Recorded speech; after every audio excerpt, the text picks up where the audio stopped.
Olá, pessoal, tudo bem? Galera, vamos iniciar essa semana o livro 4 de vocês. Então, abram o livro na página 226. Esse capítulo 1 é sobre a Terra no Sistema Solar. Ele começa falando assim: em nosso dia a dia, nós estamos acostumados a olhar para o céu e observar o Sol, a Lua e as estrelas. E atualmente, com o desenvolvimento da tecnologia, o conhecimento sobre o universo avançou, porém ainda existem muitas dúvidas a serem respondidas. Você sabia que muitos dos questionamentos dos pesquisadores que eles têm hoje existem desde a pré-história? E você acha que a Terra ela está parada ou que ela movimenta no espaço? Já parou para pensar como ocorre o dia e a noite? Na verdade, por que acontece o dia e a noite? Por que aqui no Brasil está de dia, mas ao mesmo tempo lá na China já é noite? Por que isso acontece? Onde o planeta Terra ele está no universo? Por que a Terra é redonda? Então, todos esses questionamentos nós iremos responder durante essa aula. E como sabemos tanto sobre os astros? Os astros, também conhecidos como corpos celestes, fazem parte da nossa rotina e estão presentes no céu todos os dias. E você sabia que há pessoas que dedicam a vida para estudar sobre os astros? E existe uma parte da ciência que é chamada de astronomia, e é ela que estuda os corpos celestes, como as estrelas, os planetas, os cometas e também os meteoros. E a astronomia, ela é considerada uma ciência muito antiga e ela se desenvolveu diante do quê? Da necessidade dos seres humanos se localizarem e também medirem o tempo. E os primeiros registros astronômicos são de aproximadamente 3.000 anos antes de Cristo. E eles foram feitos por diversos povos ao redor do mundo, como chineses, maias, os egípcios e vários outros que encontraram nos céus uma forma ali de contar os dias, os meses e os anos. E também utilizaram como ferramenta para as navegações e também para o reconhecimento da melhor época para caçar, para colher e também para plantar, que era muito importante. E as explicações para os fenômenos astronômicos observados na antiguidade, eles derivaram das questões culturais e filosóficas de cada povo. E muitas dessas explicações antigas, hoje elas são consideradas como mitologias e lendas, não é algo verídico, tá? Mas que faz parte da cultura desse povo, beleza? Então aqui nós vamos continuar. Vocês vão perceber que eu vou enfatizar apenas os pontos mais importantes. Durante a correção da tarefa, tiro uma dúvida ou outra, relembro vocês de alguns aspectos importantes da aula, tá bom? Até mesmo para essa aula não ficar muito longa, não ficar muito extensa, então eu vou ser bem mais direta, tá bom? Cosmologia. Ela é uma área da astronomia, dentro daquela ciência que nós estávamos comentando, que estuda os astros, que, no caso da cosmologia, ela vai estudar o que é a estrutura, a evolução e também a composição do universo. E a própria palavra cosmologia, ela vai ter uma origem grega, onde cosmos significa universo e logos significa estudo, né? Então, seria esse estudo do universo, essa evolução, a composição. E o objetivo, compreender como aconteceu a formação do universo e qual será o futuro dele, com base em observações de fenômenos cosmológicos, experimentações empíricas e também modelos teóricos. O estudo sobre cosmologia tiveram início lá na antiguidade, quando as pessoas tentavam explicar e dar sentido ao que elas viam, como o Sol, a Lua e as estrelas. Naquela época, a explicação sobre o universo ele se restringia ao que podia ser observado, até porque era o que eles tinham conhecimento, né? Dando margem a diferentes teorias sobre criação e a composição dele. E ao longo do tempo, vários modelos teóricos tentaram explicar a origem do universo, mas o modelo mais aceito atualmente é a teoria do Big Bang, que certamente vocês já ouviram falar, não é? Vamos ver aqui um pouco mais. Descendo. De vez em quando esse meu livro digital falha, mas vamos lá que vai dar tudo certo.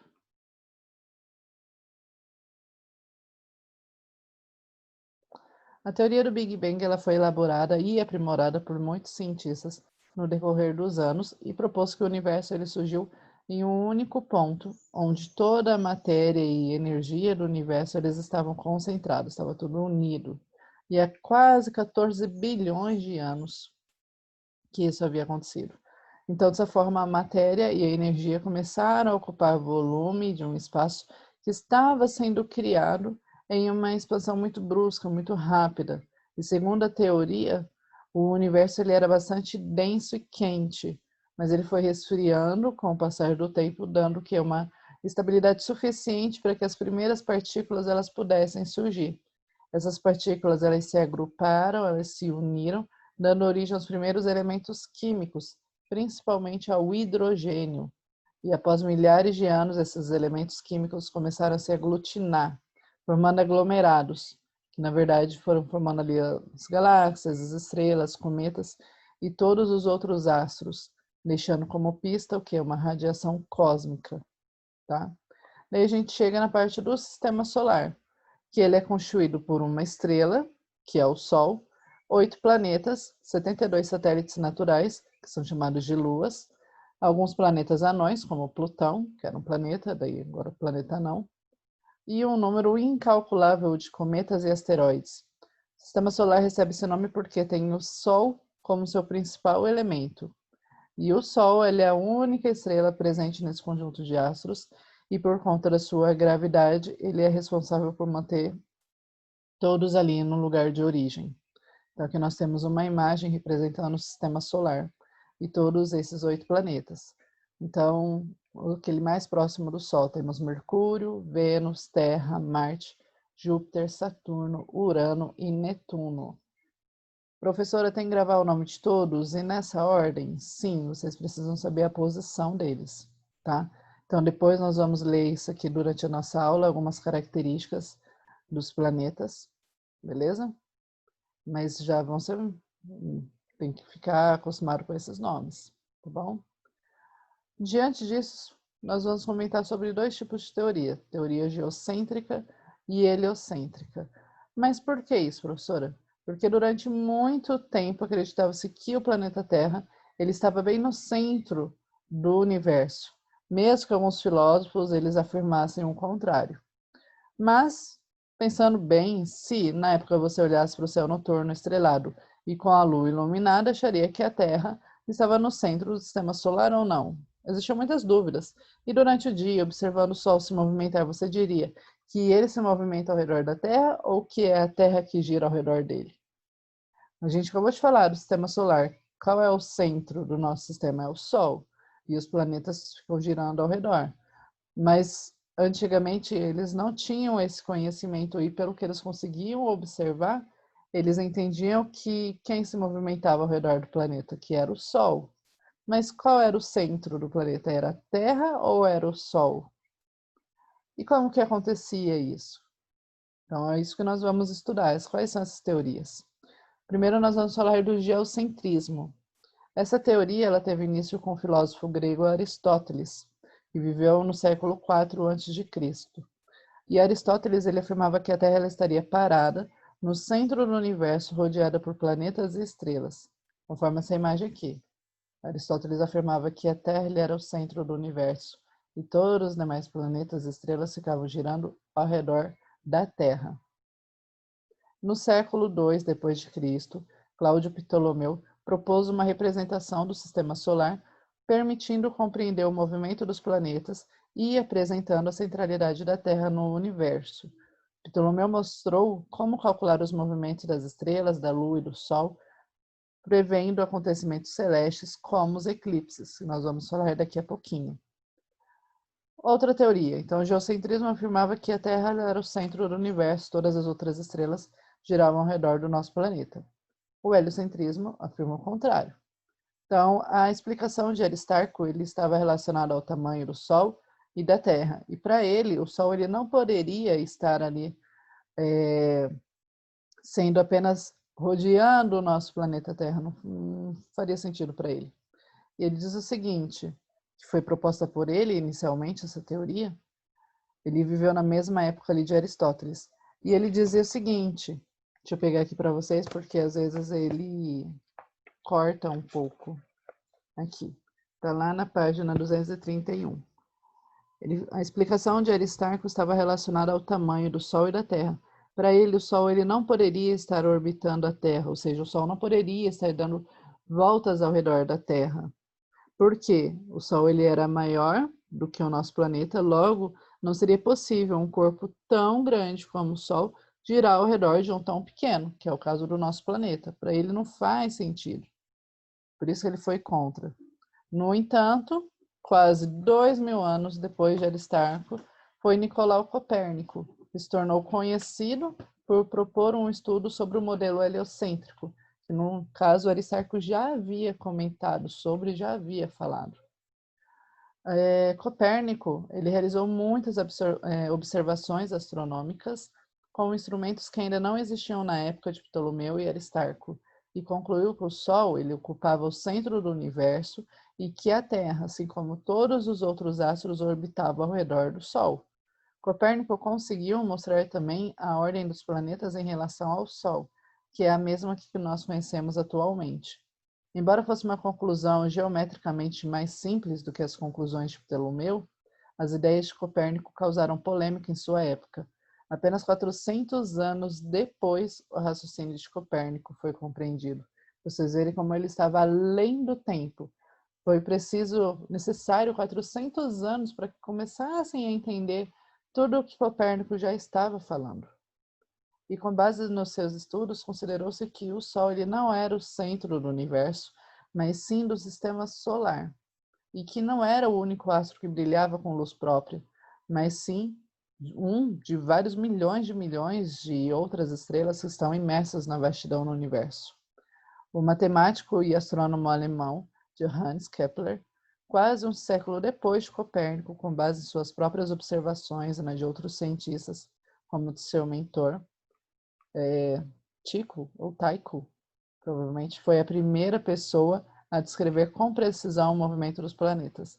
Ele descobriu que as órbitas elas não eram precisamente circulares, mas eram em formato de elipse, era elíptica. E hoje sabemos que o sistema solar ele é apenas um pedaço muito pequeno de todo o universo, que ele é heliocêntrico e que o planeta Terra, diferente do que se pensava na antiguidade, ele não está parado, mas se movimentando de diferentes maneiras no espaço. Beleza? E quais são esses movimentos da Terra? Rotação e translação, já ouviram falar? Se não, acho que acredito que sim, né? Em geografia vocês devem ter tido essa aula. Mas o que seria esse movimento de translação? O modelo heliocêntrico, ele explicou como a Terra e os demais planetas orbitavam ali em torno do Sol. Esse movimento que a Terra faz ao redor do Sol é chamado de translação. Então, seria o movimento da Terra ao redor do Sol, que leva aproximadamente um ano, 365 dias, tá? E ele fala da mesma forma que a Terra se movimenta ao redor do Sol, a Lua se movimenta ao redor da Terra, também levando 28 dias. E esse ciclo, que seria o quê? Da Lua se movimentando ao redor do nosso planeta, é que vai dar origem àquelas fases da Lua, Lua cheia, crescente, minguante, Lua nova, tá? Agora, o que é responsável o movimento de translação? Ele vai ser responsável pela passagem dos anos, as estações do ano também, tá ok? Nós vamos observar aqui quão importante ele é. Porque certa parte do planeta, em uma época do ano, vai receber mais incidências dos raios solares, outra vai receber menos. Então, enquanto estiver no verão, que é o que nós vamos entrar, no hemisfério norte vai ser o quê? Inverno. Quando nós entrarmos no outono, do outro lado é primavera, e assim sucessivamente. E o movimento de rotação seria o quê? O movimento da Terra, do nosso planeta, ao redor de seu próprio eixo, tá? E isso dura o quê? 24 horas, um dia. E é responsável pelos dias e pela noite. Então, por que uma parte do mundo é dia e do outro é noite? Por conta desse movimento da Terra ao redor de seu próprio eixo. Tá bom? Vamos ver aqui. Continuando. A inclinação do eixo terrestre. Ele fala algo aqui muito importante, só para vocês entenderem. O eixo da Terra ele é uma linha imaginária. Esse eixo aqui, ó. Ele é uma linha imaginária que vai atravessar o Polo Sul e o Polo Norte do nosso planeta. Então, nós temos aqui o Polo Norte e aqui o Polo Sul. E temos esse eixo, essa linha imaginária.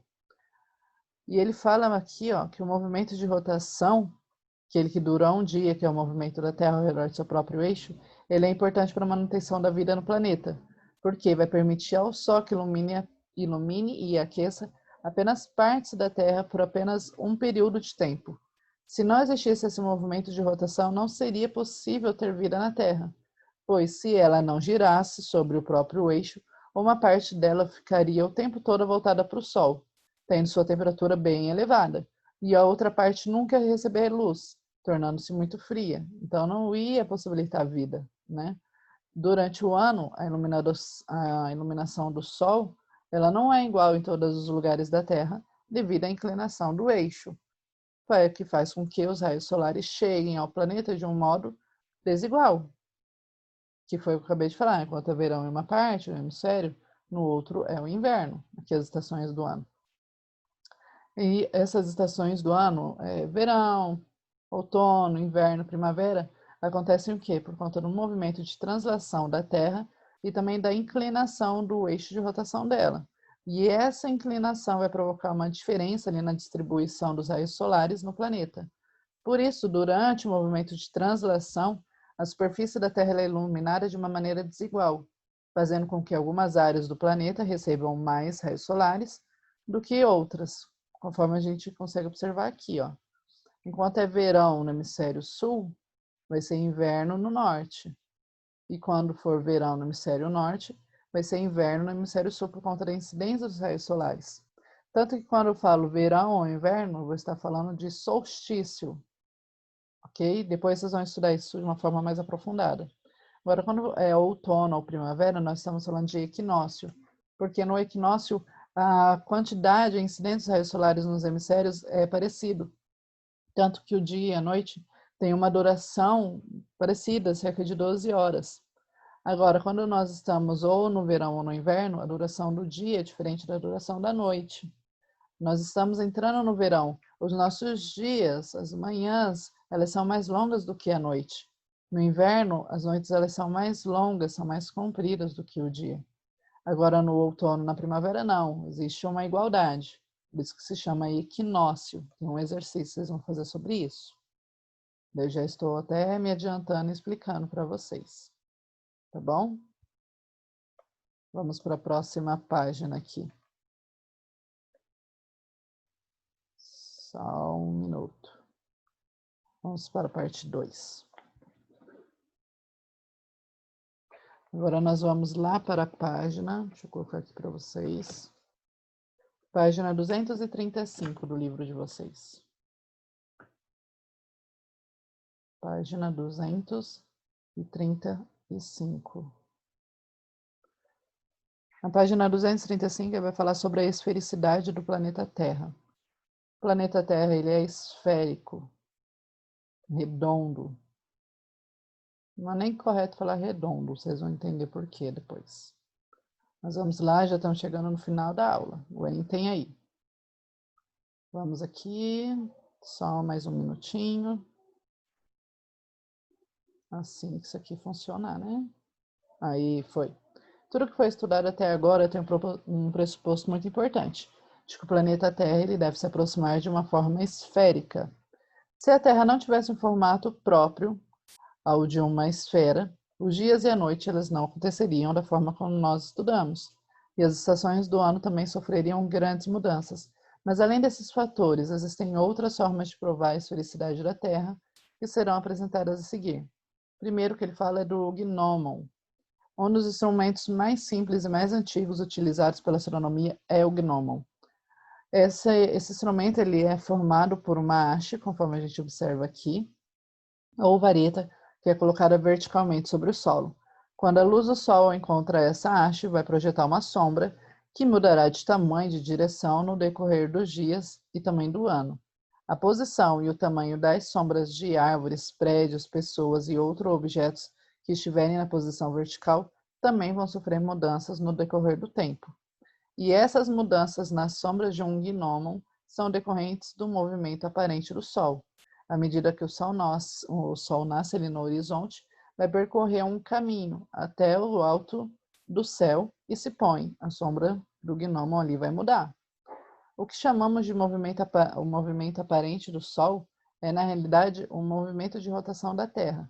temos a impressão do quê? Que o Sol se move, mas essa variação dos raios solares que chegam à Terra e a posição que o Sol ocupa no céu durante o dia são decorrentes do movimento que o planeta Terra faz ao redor de seu próprio eixo. Então, com o uso de um gnômon, é possível constatar que a Terra ela não está parada no espaço, mas sim em um constante movimento. Além disso, esse instrumento também é muito eficiente para marcar o início das estações do ano e pode ser utilizado como um relógio de sol, mostrando que a passagem das horas durante o dia. Gnomon. Já ouviram falar? É bem interessante, né? Vou mudar, passar aqui um pouquinho e vamos falar agora sobre eclipse. Mais para frente vocês vão estudar sobre eclipse solar, eclipse lunar. Vamos falar aqui um pouquinho, dando ali uma introdução sobre o assunto, ok? Falar sobre eclipse lunar. Aristóteles conseguiu explicar por volta de 300 a.C. que a Terra deveria ser redonda por conta das observações dos eclipses lunares. Esses eclipses acontecem quando a Lua ela entra na sombra da Terra. Na verdade, seria o alinhamento entre o Sol, a Terra e a Lua, conforme está aqui na imagem. Então, nessa representação, o que acontece? Quando a Lua ela está na sua totalidade na sombra da Terra, nós falamos que existe um eclipse total. Agora, nessa região aqui, o eclipse seria o quê? Um eclipse parcial. Tanto que existe essa denominação de umbra e penumbra. Umbra é aquele local que não vai ter incidência nenhuma dos raios solares. É o eclipse total. Mas na penumbra existe passagem de alguns raios solares. Então, seria parte do eclipse parcial, certo? E aqui nesse eclipse parcial é o momento em que se pode enxergar com mais nitidez o formato da sombra da Terra na Lua. Vocês vão estudar um pouquinho mais quando eu falo de eclipse lunar, eclipse solar. Mas o eclipse lunar é uma evidência do porquê que o nosso planeta ele é esférico, tá? É uma forma de justificar, ok? Vamos lá. Então, Aristóteles constatou que, se o eclipse é a sombra que a Terra faz na Lua, então a Terra deve ser esférica, uma vez que a borda da sombra da Terra na Lua ela é sempre arredondada. Então, é uma forma de comprovação. E também teve a questão da exploração espacial. Atualmente, a melhor maneira de observar o planeta Terra ele é esférico é viajar para fora dele e olhá-lo, conforme a gente está olhando essa imagem. Apesar de ser uma viagem limitada, astronautas podemos ter acesso às milhares de fotografias tiradas diariamente. Certamente você já deve ter visto uma imagem como essa. Não é verdade? Beleza, galera. Então, ó, observação, última parte, de constelações e diferentes latitudes, que é outra forma de comprovação que a Terra ela é esférica. Então, diferentes constelações são visíveis de diferentes latitudes.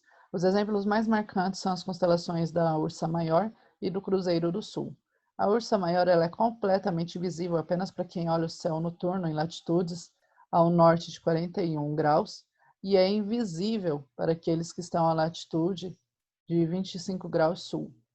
Por outro lado, todo o hemisfério sul, no caso onde nós moramos, né, perto do hemisfério sul, observa o Cruzeiro do Sul.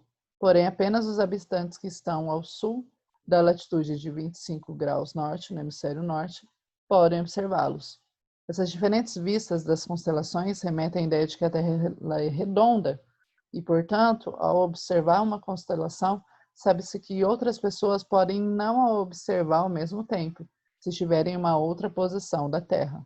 Mais uma forma de comprovação. Beleza? Então, aqui nós acabamos a nossa aula e vamos tirar todas as dúvidas durante a nossa aula online. Beleza? Um beijo, pessoal. Tchau, tchau.